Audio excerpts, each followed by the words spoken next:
Began as a routine accident, but when it was over, a Shreveport woman was lying in a pool of blood at the Shreveport Police Department, and the police officer who had been with her wound up being fired. KTBS 3's Chrissy Coyle joins us tonight with more on this story you'll see only on 3. Chrissy, this was all caught on videotape? Well, Jody, at least some of it was, but a lot of this case revolves around what wasn't caught on tape. We want to caution you, some of the video you're about to see is very graphic. After Angie Garbarino had a wreck, Shreveport police took her in on suspicion of DWI. As this video shows, she was very argumentative. You're not going to let me call anybody. You're not going to let me call anybody. No, I need to call somebody. Well, I know we have some rules we need to follow. We need some rules, and I have rules too. Officer Wiley Willis was required to read her rights, but Garbarino was insistent on making a phone call. You've got to let me call somebody. No, I'm calling you. You can't not let me call anybody. You can't. Put your hand behind the back. Are you serious? Oh my God, you know. The rules you have to follow, man. At this point, the officer did not take her to jail, and things got worse.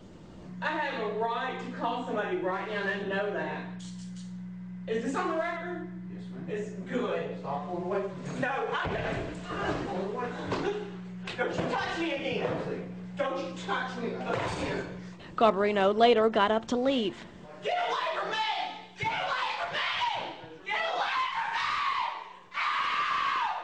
God, I'm going to call up. Seconds later, You understand, man? Yeah, I understand. the officer stops the tape. It's not known what happened while the tape was off, but when it comes back on, Garbarino is lying on the floor in a pool of blood. Lay down. Lay down. Don't move. Another officer comes in to look at Garbarino, then walks out. Garbarino's lawyer says she suffered a broken nose, a severe cut on the forehead, 2 broken teeth, and bruises on her arms and shoulder. Attorney Ron Machota says Garbarino was not driving drunk that night. As to what happened at the police station, he says, quote, the whole situation could have been avoided if the officer had followed procedure. Now, Officer Willis was fired a little earlier this month. His attorney, Aaron Brainerd, says the officer did not beat Garbarino and that her injuries were caused when she fell while being taken to jail.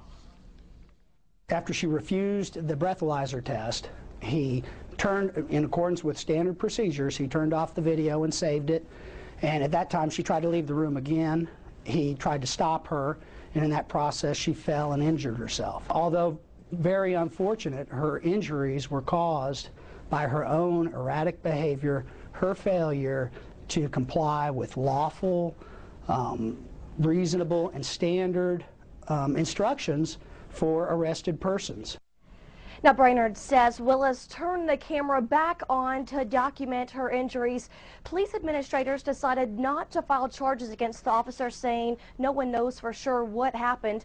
Police Chief Henry Whitehorn issued a statement saying it was something that needed to be handled internally. Jody says there was not enough evidence to pursue criminal charges.